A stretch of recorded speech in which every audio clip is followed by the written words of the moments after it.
For 35 years, I lived in a rental house and paid rent every month.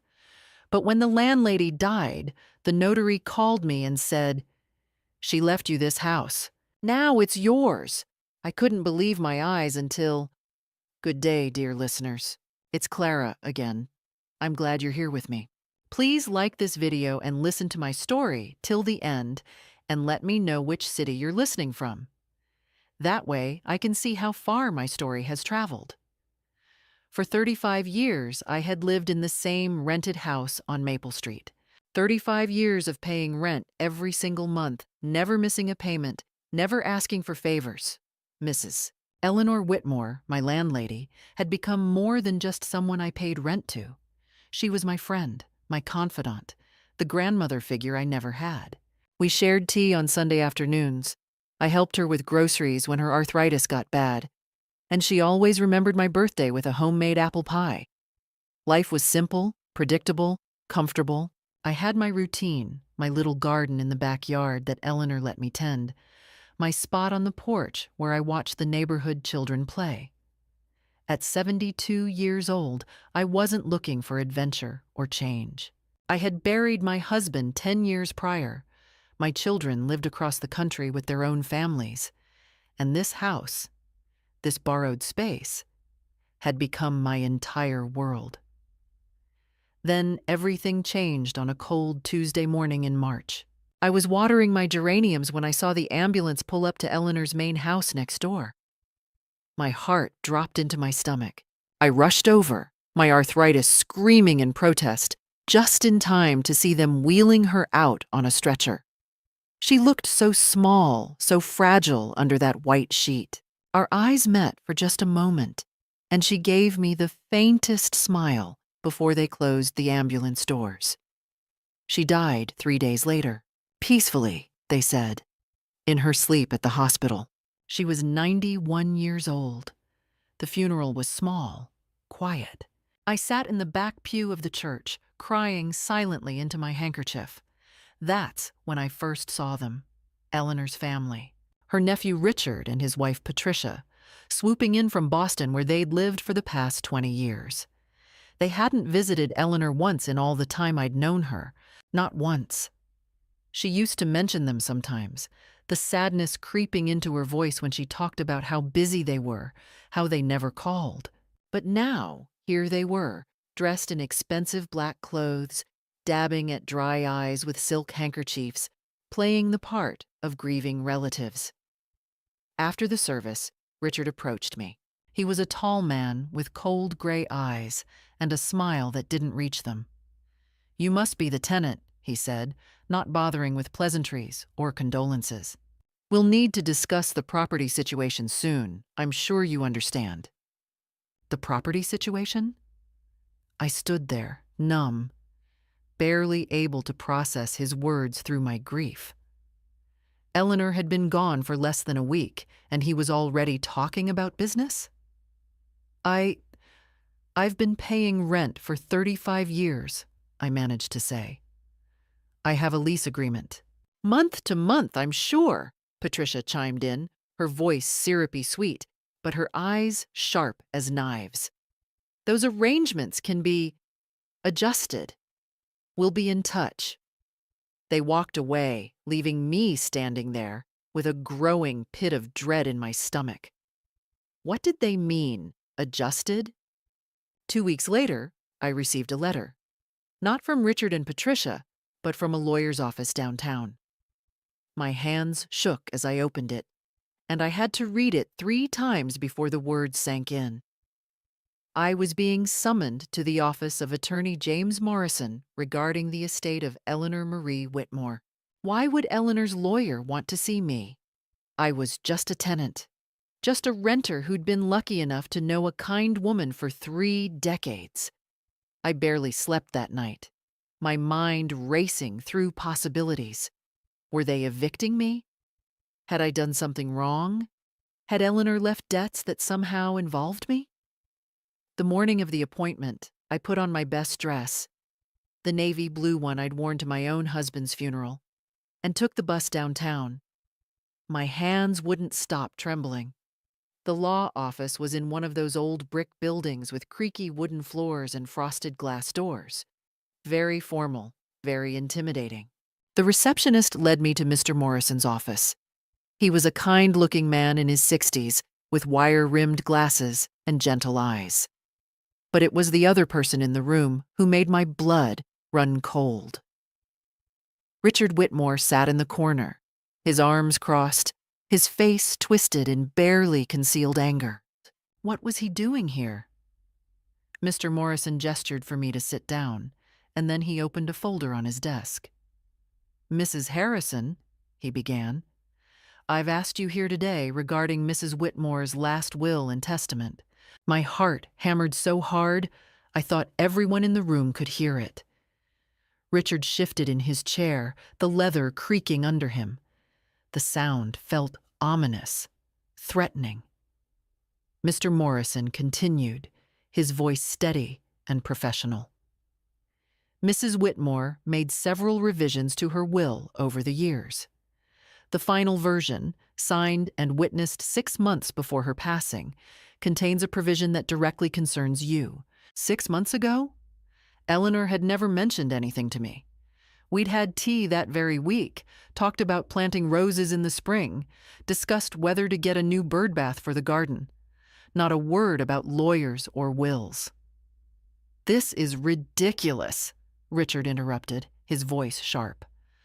"My aunt was clearly not in her right mind those last few months. She was old, confused."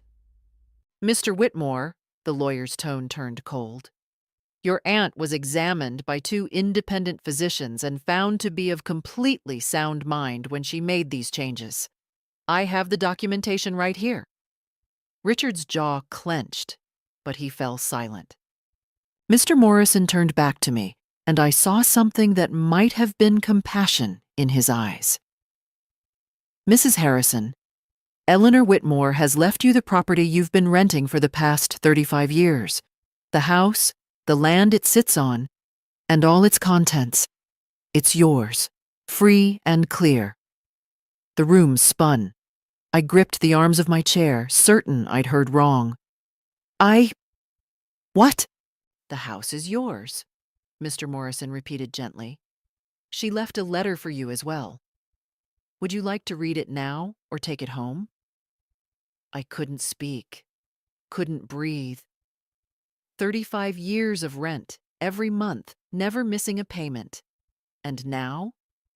"This is theft!" Richard exploded from his chair.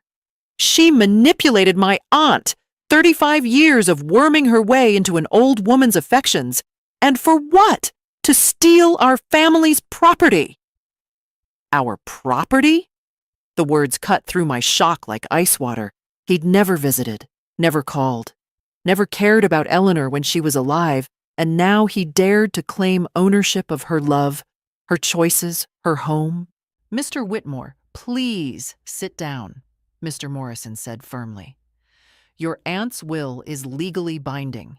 She left you and your wife a considerable sum of money and several pieces of valuable jewelry. You are not without inheritance." "I don't want jewelry," Richard spat. "That house has been in our family for 3 generations. It's worth $500,000. She had no right." "She had every right," the lawyer interrupted. "It was her property to dispose of as she wished." Richard turned to me, his eyes blazing with fury. "You won't get away with this. I'll contest the will. I'll prove you manipulated her, isolated her from her family." "I never isolated anyone," I found my voice, though it shook. "Where were you for 35 years? Where were you when she needed groceries? When she fell and hurt her hip? When she spent Christmas alone because her family couldn't be bothered to visit? How dare you?" "Gentlemen, Mrs. Harrison." Mr. Morrison stood up, clearly done with the confrontation. "Mrs. Harrison, I'll need you to sign some paperwork, and then the property will be transferred to your name. Mr. Whitmore, you're welcome to contest the will, but I should warn you, it's airtight." Mrs. Whitmore anticipated objections and took every legal precaution. I walked out of that office in a daze, clutching Eleanor's letter in my trembling hands. Richard and Patricia stood in the parking lot, their faces masks of rage. Patricia stepped forward, her sugary voice now pure venom. "This isn't over," she hissed. "That house should be ours. We're her blood family. You're nothing but a tenant who got lucky." They drove away, leaving me standing there alone. That night, sitting in my own living room, I finally opened Eleanor's letter. Her handwriting was shaky, but unmistakable. "My dearest friend, by the time you read this, I'll be gone. Don't cry for me. I've lived a long, full life. This house has been your home for 35 years. You've cared for it, loved it, made it beautiful. More importantly, you cared for me when my own family forgot I existed. You were the daughter I never had. This is not charity. This is gratitude and love and justice. The house is yours.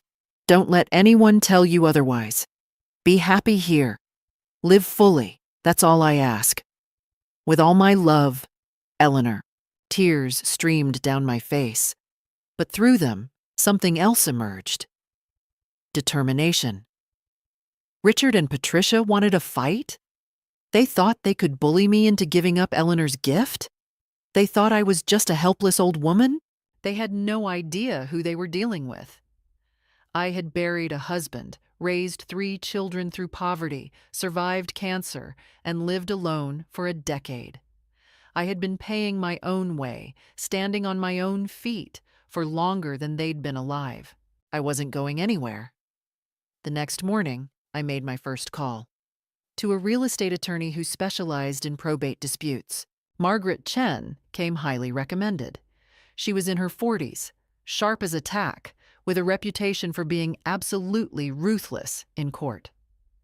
When I sat across from her in her downtown office, she listened to my entire story without interrupting, taking notes in a leather-bound notebook. "Do you have Eleanor's letter?" she asked when I finished. I pulled it from my purse, still in its envelope. I'd been carrying it everywhere, like a talisman. Margaret read it carefully, then looked up at me with a slight smile. "This is beautiful. It also establishes clear intent and sound mind. Combined with Mr. Morrison's testimony about the medical evaluations, you're in an excellent position." "But they're going to contest it," I said. "Richard told me as much." "Let them." Margaret leaned back in her chair. "Mrs. Harrison, I need you to understand something. In probate disputes, especially when family members contest a will, they usually try to prove either undue influence or lack of mental capacity. Given that Eleanor had medical evaluations confirming her competence, they'll likely go for undue influence." "What does that mean?" "They'll try to prove you manipulated her, that you isolated her from her family, controlled her decisions, maybe even that you were cruel to her, and she changed the will out of fear." The accusation hit me like a physical blow. "That's absurd! Eleanor was my friend. I believe you, but we need to prove it. Do you have any documentation of your relationship? Letters, cards, photographs?" I thought about the box in my closet. 35 years of birthday cards from Eleanor. Photographs of us at church picnics, gardening together, baking cookies at Christmas. Receipts from the groceries I'd bought for her. The medications I'd picked up from the pharmacy. "I have everything," I said. Over the next week, I gathered it all. Every scrap of paper, every photograph, every receipt. Margaret's assistant helped me organize it chronologically. The picture that emerged was undeniable. A deep, genuine friendship between 2 women who'd chosen to be family to each other. But I needed more than that. I needed to prove that Richard and Patricia had been absent, neglectful, that they had no moral right to question Eleanor's decision. That's when I remembered Eleanor's journals. She'd been a faithful diary keeper, writing in leather-bound journals every night before bed. I'd seen them on her nightstand countless times, After her death, when I'd helped sort through her personal effects in the main house before Richard and Patricia had shown up, I'd carefully packed them away. Now I retrieved them from the box in my garage where I'd stored Eleanor's most personal items, intending to eventually decide what to do with them. My hands shook as I opened the first one, dated from 15 years ago. It felt like a violation of privacy, but Eleanor had left me her house. Surely she wouldn't have done that if she didn't trust me with her truth. The entries were heartbreaking. Another Christmas alone. Richard sent a card. Generic, impersonal. Didn't even sign it himself, just the Whitmores in Patricia's handwriting. I called to thank them and got their answering machine. They never called back. My birthday today. I'm 76. Richard forgot. But dear Margaret next door. That was me. My first name is Margaret, though everyone calls me by my last name, Harrison. Brought me a homemade cake and we had tea on the porch. She remembered my favorite flavor, lemon with raspberry filling. She pays more attention to me than my own blood. I fell today in the garden. Hurt my wrist badly. Margaret heard me cry out and came running. She drove me to the emergency room, stayed with me for 4 hours, brought me home and made me dinner. When I tried to call Richard to let him know I'd been hurt, Patricia answered and said they were too busy with a work function to talk. Too busy. Always too busy. Page after page, year after year. A chronicle of loneliness, of a family that had abandoned her, and of the quiet, steady presence of the tenant next door who had become her truest companion. I called Margaret Chen immediately. I found proof, I said. Eleanor's journals. 15 years of documentation showing that Richard and Patricia were completely absent from her life. There was a pause on the other end of the line. Can you bring them to my office tomorrow morning? Yes. Don't tell anyone you have these. Not yet. I understood. This was our ace in the hole. But someone must have seen me visiting Margaret's office repeatedly. Small towns talk, and lawyers' offices are watched. 3 days later, I received a visit I hadn't expected. Patricia showed up at my door, all smiles and sweet perfume, carrying a casserole dish. Margaret, she said, using my first name like we were old friends. May I come in? I think we got off on the wrong foot, and I'd like to make amends.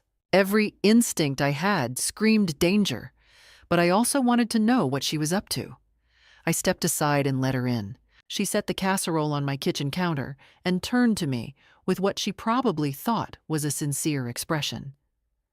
I want to apologize for Richard's behavior at the lawyer's office. He was grieving, and he spoke out of turn. Grieving? The man who hadn't seen his aunt in 20 years? We've been thinking, Patricia continued, sitting down at my kitchen table without being invited, and we realized that Aunt Eleanor clearly cared about you very much.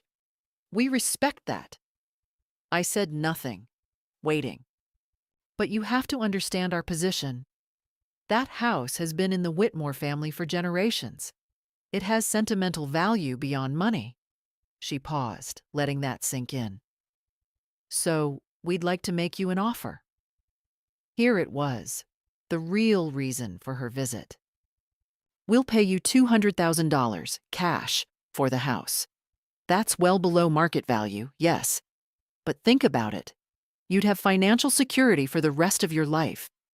You could move somewhere easier to maintain, closer to your children, perhaps. No more worrying about property taxes or repairs. $200,000. It was more money than I'd ever had in my life. It was also less than half what the house was worth. And if I say no? I asked quietly. Patricia's smile thinned. Then we'll be forced to contest the will. It will be long, expensive, and painful for everyone involved. These things can drag on for years. The legal fees alone. She shook her head sadly. At your age, do you really want to spend your final years fighting in court? There it was. the threat wrapped in concern. I looked Patricia directly in the eyes. Eleanor wanted me to have this house. I'm not selling it. Her smile vanished instantly, replaced by cold fury. You're making a mistake. Perhaps. But it's my mistake to make. She stood up abruptly, grabbing her casserole dish. Apparently, I wouldn't even get to keep the food.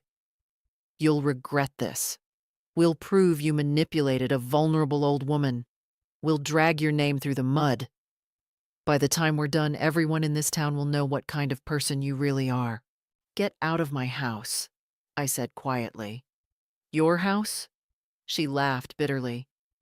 We'll see about that. The next day, Margaret Chen called me with news. They've officially filed to contest the will. It's happening. I expected as much. There's more. They've hired Preston and Associates. They're a large firm out of Boston. Very expensive, very aggressive. My stomach tightened. What does that mean for us? It means they're serious and they have deep pockets. But Margaret, we have something they don't. The truth. Eleanor's journals are gold. I've had my paralegal go through them. There are over 200 entries documenting their absence and your presence in Eleanor's life. I spent the next week preparing my deposition with Margaret. We went over every detail of my relationship with Eleanor, every moment, every interaction. It was exhausting, dredging up 35 years of memories, but it was also cathartic. I realized, perhaps for the first time, just how much Eleanor and I had meant to each other. Then came the ambush. I was in my garden, trimming the roses, when a black Mercedes pulled up to my curb. Richard got out, followed by 2 other people, a man in an expensive suit carrying a briefcase, and a woman with a camera. Margaret Harrison? The suited man called out. Yes? I'm Douglas Preston, representing Richard and Patricia Whitmore in the matter of the Eleanor Whitmore estate. This is a court-appointed investigator. We're here to inspect the property. You can't just... Actually, we can. The house is part of the disputed estate. We have a court order. He held up official-looking paperwork. My hands were shaking, but I managed to pull out my phone and call Margaret Chen. They're here, at my house. They say they have a court order to inspect. Don't let them in without me there. I'm 20 minutes away. Stall them. I put my phone away and turned to Douglas Preston. My attorney is on her way. You can wait. We don't need to wait, Richard said, stepping forward with a key in his hand. This was my aunt's house. I still have a key. This is my property now, I said firmly, positioning myself in front of the door. You're not coming in without my lawyer present. Richard's face turned red with rage. You think you can stop us? You're just a gold-digging tenant who... Mr. Whitmore, Douglas Preston interrupted, placing a hand on Richard's arm. Let's wait for her attorney. We don't want any complications. Those 20 minutes felt like hours. Richard paced on my lawn, glaring at me. The investigator took photographs of the exterior of the house. Patricia's car pulled up, and she got out looking triumphant, like they'd already won. When Margaret Chen arrived, she read the court order carefully. This is legitimate, she said quietly to me, but I'll be with you the entire time. They went through my house like locusts, opening drawers, photographing rooms, taking notes on everything. The investigator paid particular attention to anything that might have belonged to Eleanor originally: furniture, decorations, personal items. These candlesticks, the investigator said, pointing to a pair of silver candlesticks on my mantel. Were these Mrs. Whitmore's? She gave them to me, I said, for Christmas 8 years ago. Do you have proof of that? Did I have proof? A card, maybe? Somewhere in my boxes of memorabilia. But having to prove that every gift Eleanor had given me over 35 years was actually a gift and not stolen property, it felt violating, demeaning. Richard picked up a photograph from my bookshelf. It showed Eleanor and me in the garden, both of us laughing, covered in dirt from planting bulbs. "Quite the actress," he muttered, "getting her to trust you like this." "Put that down," I said, my voice shaking with anger. "That's my personal property." "For now," Patricia said from across the room, "everything in this house should have been ours." "That's enough," Margaret Chen stepped in. "You've done your inspection. Time to leave." Douglas Preston nodded. "We have what we need, for now." They filed out, leaving my house feeling violated, contaminated by their presence. I sank into my armchair, suddenly exhausted. Margaret sat down across from me. "I know that was horrible, but listen to me. They're desperate. This kind of aggressive move often means they know they're on weak ground. They're trying to intimidate you into settling." "It's working," I admitted. "Margaret, I'm 72 years old. I'm tired. Maybe I should just—" "No." Her voice was firm. "Don't you dare give up now. Eleanor chose you. She wanted you to have this home. Are you really going to let those vultures win?" I thought about Eleanor's letter, her journals, the 35 years of friendship we'd shared. "No," I said finally. "No, I'm not." "Good. Now I want you to take a few days for yourself. Don't think about this case. Don't answer their calls if they contact you. Visit your children, see a movie, do something that brings you joy. You need to recharge before the real battle begins." She was right. I called my daughter in California that night, and she insisted I come visit for a week. "Get away from all of it, Mom. Clear your head." I booked a flight for the following morning. California was exactly what I needed. My daughter Sarah and her husband Tom lived in a beautiful home in San Diego, close to the ocean. My grandchildren, now teenagers, were delighted to have me visit. For a week, I walked on the beach, played board games, and didn't think about lawyers or court battles or greedy relatives. But the world had a way of intruding. On my 4th day there, I received a phone call from an unknown number. Against my better judgment, I answered. "Mrs. Harrison?" A smooth, professional voice, not Richard or Patricia. "My name is Jonathan Marks. I'm a mediator specializing in estate disputes. I've been asked by the Whitmore family to reach out to you regarding a possible settlement." A mediator. They were changing tactics. "I already told Patricia I'm not selling," I said. "Please, hear me out. The Whitmores have authorized me to offer you $350,000 for the property. That's significantly more than their previous offer and much closer to market value. $350,000. I could give some to each of my children, ensure my grandchildren's college education, live comfortably for the rest of my life." But it still wasn't what Eleanor had wanted for me. "The offer also includes covering all your legal fees to date," Jonathan continued. "Plus, you'd avoid the stress and uncertainty of a trial. These cases can take years, Mrs. Harrison. Years of depositions, court appearances, emotional turmoil, and there's always the chance you could lose." There it was, the fear tactic wrapped in reasonable concern. "Mr. Marks," I said calmly, "I appreciate you taking the time to call. But my answer is the same. This house was a gift from my friend. It's not for sale. Mrs. Harrison, I urge you to reconsider." I hung up. Sarah had been listening from the kitchen doorway. "Mom, you okay?" I told her everything about Eleanor's will, Richard and Patricia's contest, the offers, the threats.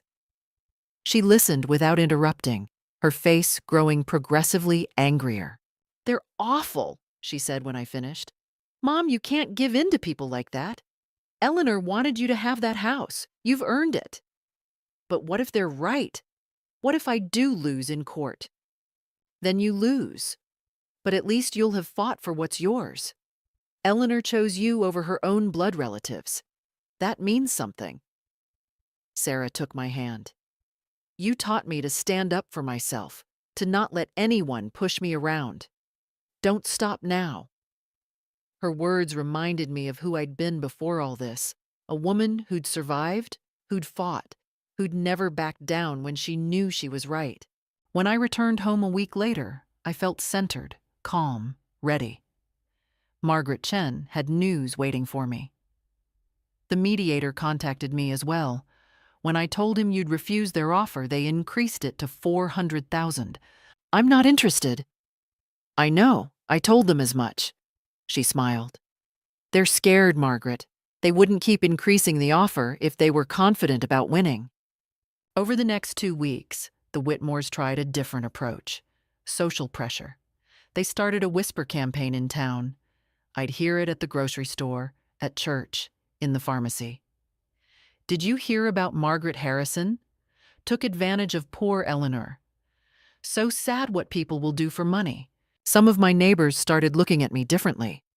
Mrs. Patterson, who'd been friendly for years, suddenly became cold and distant. The mailman stopped making small talk. It hurt. I'd lived in this town for 35 years, and now people were questioning my character based on lies and insinuations.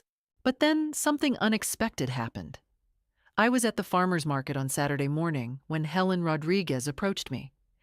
She'd been Eleanor's friend from church, one of the few people who'd actually visited her regularly. Margaret, she said loudly, so everyone nearby could hear, I want you to know that I think what Eleanor did was beautiful. You were a true friend to her, and anyone spreading rumors otherwise is a liar and a fool. Several people stopped and stared. Helen continued, her voice strong and clear.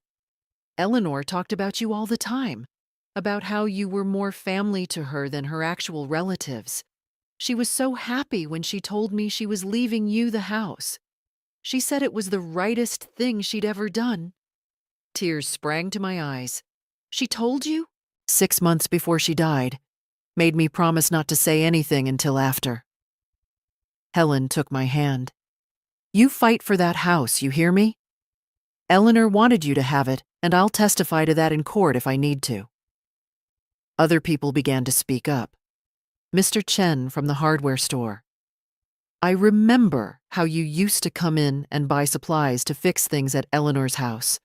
Never charged her, just did it out of kindness. Mrs. Yamamoto from the library. Eleanor told me once that you were the daughter she never had. Those were her exact words. One by one, people who'd actually known Eleanor, who'd witnessed our friendship, came forward. The whisper campaign evaporated in the face of truth. That evening, I received a text from an unknown number. You're making this harder than it needs to be. We won't forget this. I showed it to Margaret Chen. Document everything, she advised. Every threat, every contact. It all helps our case. The Whitmores had tried money, they'd tried social pressure, and both had failed. I wondered what they'd try next. 2 weeks before the court hearing was scheduled, Richard and Patricia showed up at my door unannounced. It was a Sunday morning, and I was getting ready for church. We need to talk, Richard said when I opened the door. He looked different, less angry, more defeated. Please, just 5 minutes, against my better judgment. I let them in. Maybe Margaret Chen's prediction was right. Maybe they were finally ready to give up. They sat on my sofa, and for a moment, no one spoke. Patricia looked around the room with barely concealed longing, her eyes lingering on the built-in bookshelves, the fireplace, the bay window overlooking the garden. This is hard for me to say, Richard began, and his voice actually sounded sincere. But we've been thinking a lot about Aunt Eleanor, about our relationship with her, or lack thereof. I waited, saying nothing. You're right, Patricia added softly. We weren't there for her. We got caught up in our own lives, our careers, and we let the years slip away. That's on us. Was this real? Were they actually admitting their failure? We can't change the past, Richard continued, but we're trying to make peace with it. And part of that means making peace with you. He leaned forward, his eyes meeting mine. We know Aunt Eleanor loved you. We can see that now, reading through the evidence, seeing how people in town talk about you. You were good to her. She was good to me, too, I said quietly. We're not contesting that anymore, Patricia said. What we're asking for is a compromise, a way for both of us to honor Eleanor's memory. Here it comes, I thought. The house means something to our family, Richard said. My grandfather built it. My mother grew up in it. When I was a child, I spent summers here. His voice caught with what sounded like genuine emotion, letting it go completely. It feels like we're losing the last connection to our family history. But we understand why Eleanor left it to you, Patricia jumped in. So here's what we propose. Let us buy the house at full market value, $500,000. That's fair. That's generous.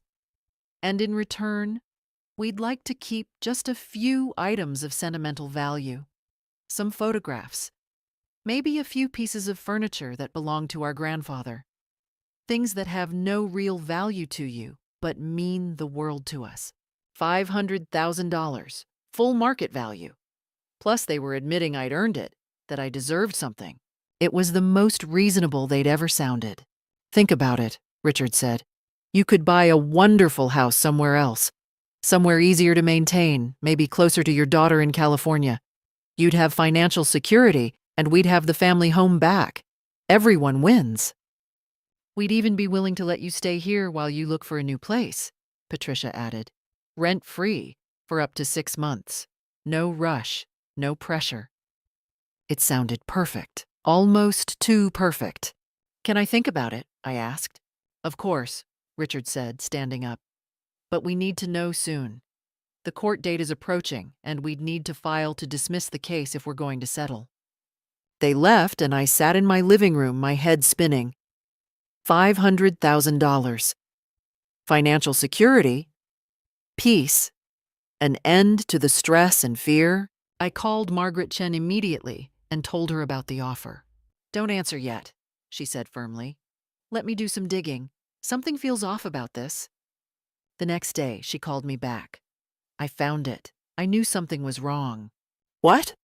Richard and Patricia took out a second mortgage on their Boston property 3 months ago.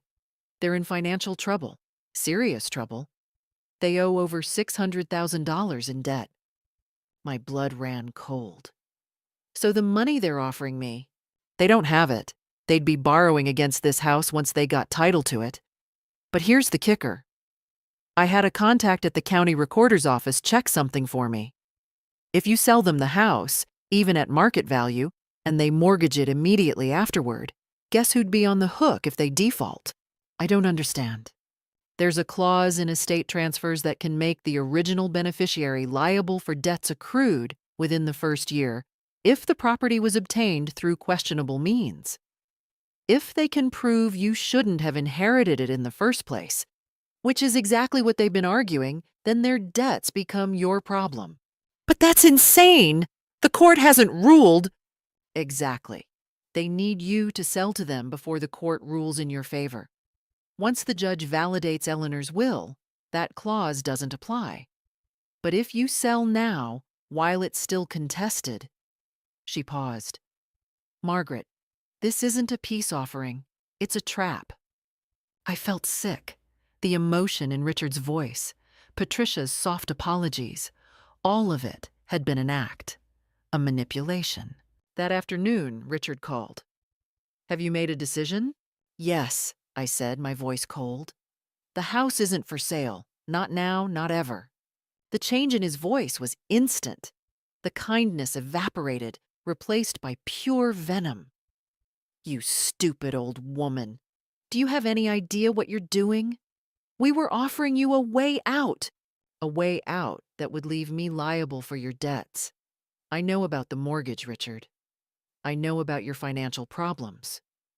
There was silence on the other end. Then, who told you that? That's private financial information.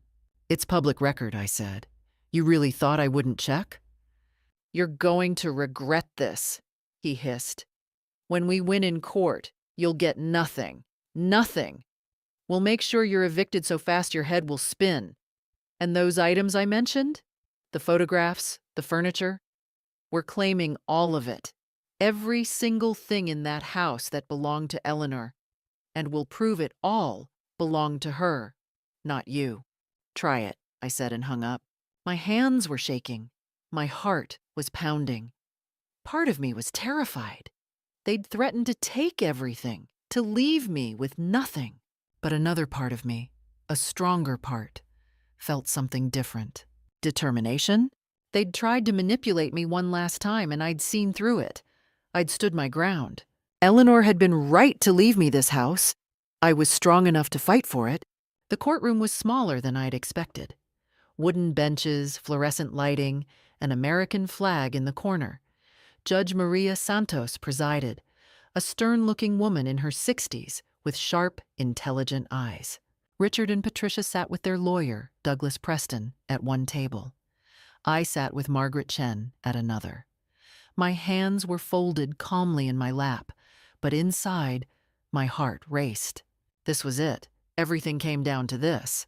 Preston went first, painting a picture of a vulnerable elderly woman manipulated by a cunning tenant. Eleanor Whitmore was isolated from her family by Mrs. Harrison, he argued. Every attempt by my clients to visit or call was undermined.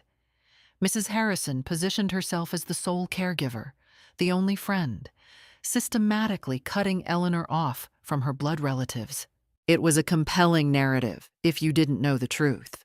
When it was Margaret's turn, she stood with quiet confidence. Your Honor, I'd like to submit Eleanor Whitmore's personal journals into evidence. 15 years of daily entries that document her relationship with both her family and Mrs. Harrison. Preston jumped to his feet. Objection! Those journals are private. They were left to Mrs. Harrison along with the rest of the estate, Margaret countered. And they directly refute the claims of isolation and manipulation. Judge Santos examined the journals herself, reading selected passages we'd marked. Her expression grew grimmer with each page. Then Margaret called her first witness, Helen Rodriguez. Helen took the stand with dignity, her voice strong and clear. Eleanor talked about Margaret all the time, how Margaret helped her with groceries, drove her to doctor's appointments, kept her company. She said Margaret was more family than her actual family. And did Mrs. Whitmore ever express being isolated from her nephew, Richard? Margaret asked. Isolated? Helen almost laughed. Eleanor called them constantly. She'd leave messages, send cards, try to arrange visits. They never came, never called back. She cried about it sometimes, wondering what she'd done wrong to make them not care. Preston tried to shake her testimony on cross-examination, but Helen was unflappable. Next came Mr. Morrison, Eleanor's attorney, testifying about her mental state. Mrs. Whitmore was absolutely clear about her wishes. She told me, and I quote, "Richard and Patricia see me as an obligation. Margaret sees me as a friend. I choose friendship." Then came the medical experts who'd evaluated Eleanor, confirming she'd been of completely sound mind. But the bombshell came when Margaret called me to the stand. She walked me through my relationship with Eleanor, 35 years of friendship documented in photographs and receipts and memories. Then she handed me Eleanor's letter. "Would you read this to the court, please?" My voice shook as I read Eleanor's words aloud, her love and gratitude filling the courtroom. When I finished, I saw several people in the gallery wiping their eyes. Preston approached for cross-examination, his expression hard. "Mrs. Harrison, isn't it true that you never paid fair market rent for the property?" "I paid what Eleanor charged. She never raised the rent in 35 years. "Exactly, because you manipulated her into keeping it low." "Objection! Margaret stood. Speculation. Sustained, Judge Santos said. Preston tried again. Isn't it true that you isolated Mrs. Whitmore from her family? No, I said firmly. Eleanor's family isolated themselves. I have her journals documenting years of unreturned phone calls and forgotten birthdays. Those journals could have been altered. Mr. Preston, Judge Santos interrupted, her voice icy. I've examined those journals. The entries span 15 years in consistent handwriting, with dated receipts and photographs corroborating the accounts. Unless you're suggesting Mrs. Harrison is a master forger, your insinuation is baseless. Preston's face reddened.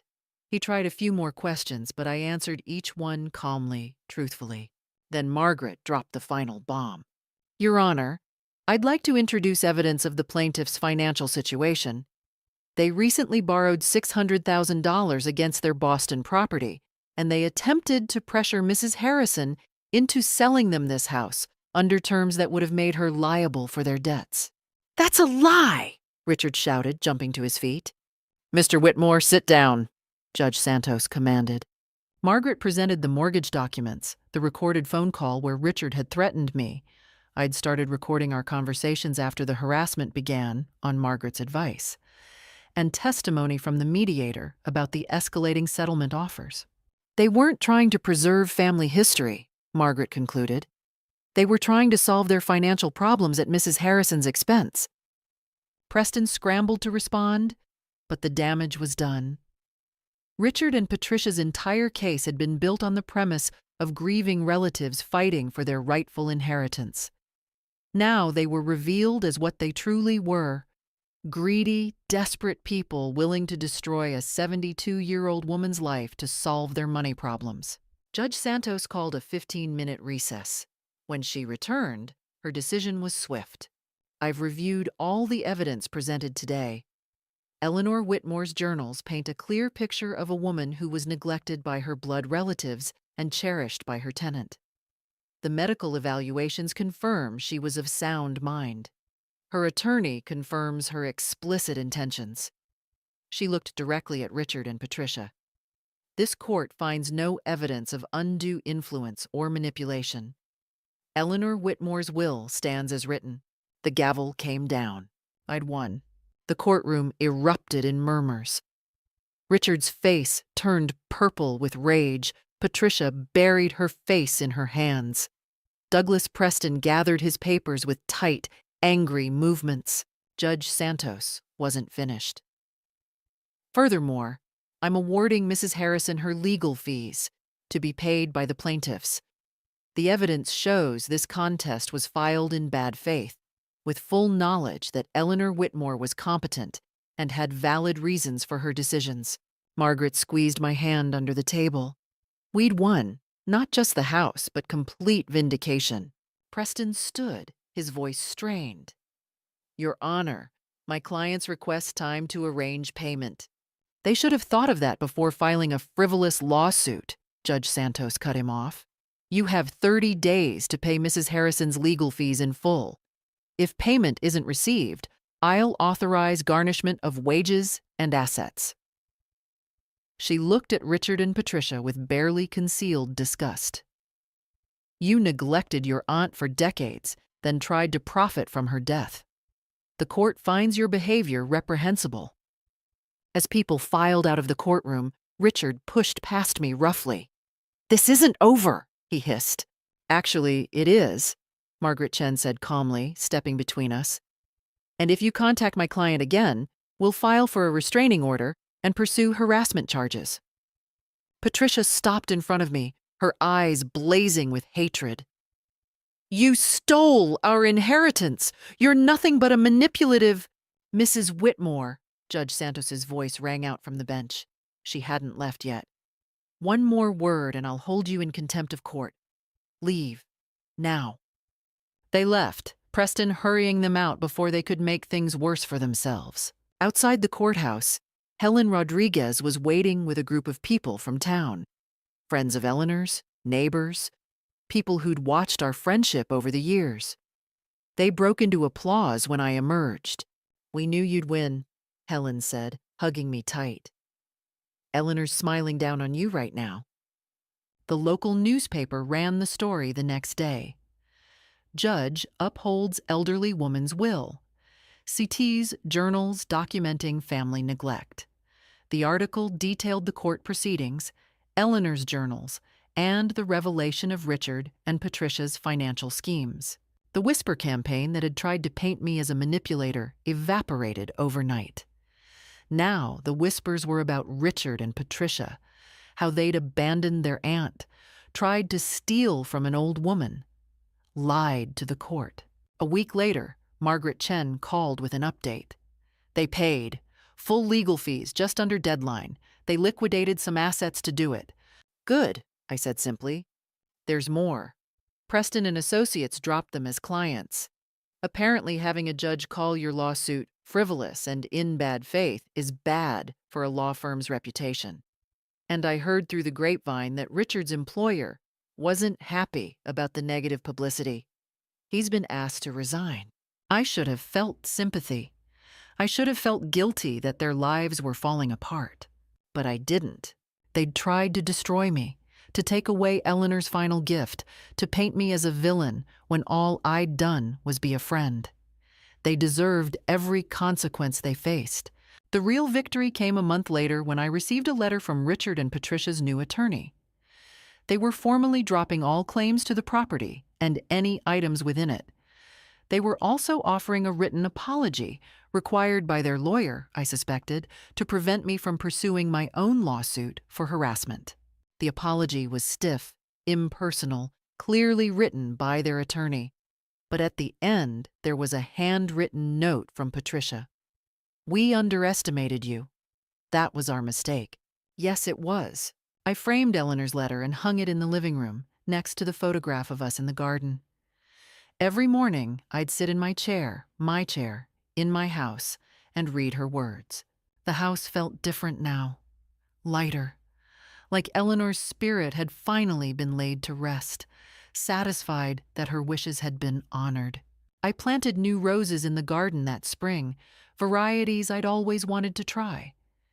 Eleanor had taught me everything about gardening, and now I could continue her legacy in this space that was finally, legally, irrevocably mine.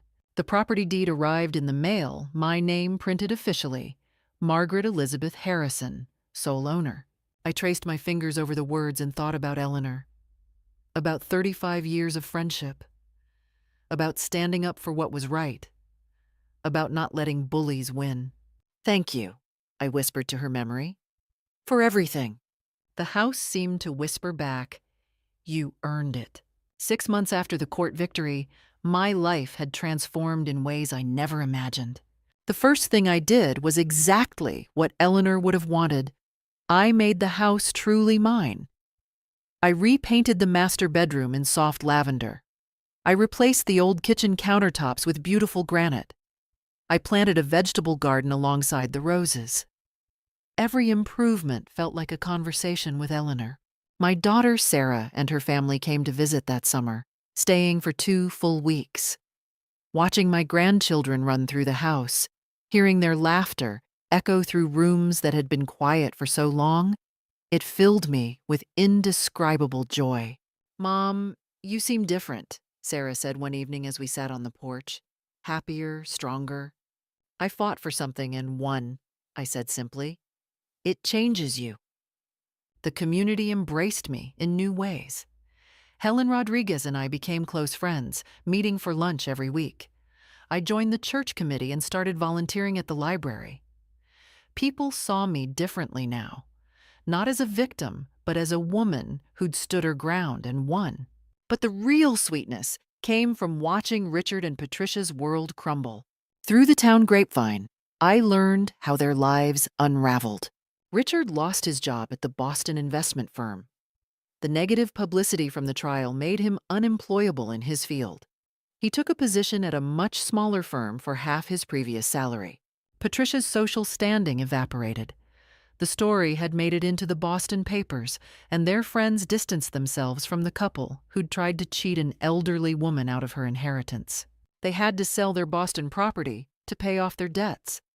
The beautiful brownstone they'd been so proud of, gone. They moved to a small apartment in the suburbs. Their marriage struggled too. Financial stress, public humiliation, the loss of everything they'd built. It created cracks that grew into chasms. I heard rumors of separation. The final blow came when they tried to sell Eleanor's jewelry, the items they had inherited. They discovered that Eleanor had donated most of the truly valuable pieces to charities years ago. What they received was worth perhaps $10,000 total. One afternoon, I ran into Douglas Preston at the courthouse.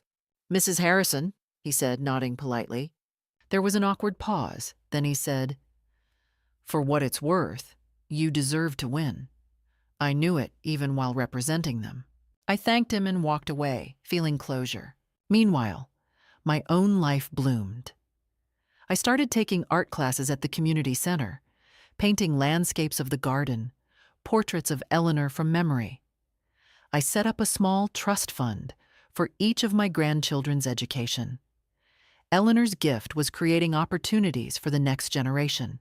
I adopted a rescue dog, a sweet old golden retriever named Maggie. She and I walked the neighborhood every morning, two old girls enjoying our second chances at happiness. On what would have been Eleanor's 92nd birthday, I held a small gathering at the house. Helen came, along with other friends Eleanor had made through church.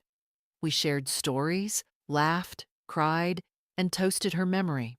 "She made the right choice," Helen said, raising her glass.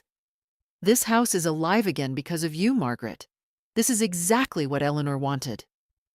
As I looked around at the people filling my home, at the garden blooming outside, at the life I'd built from Eleanor's generous gift, I knew Helen was right.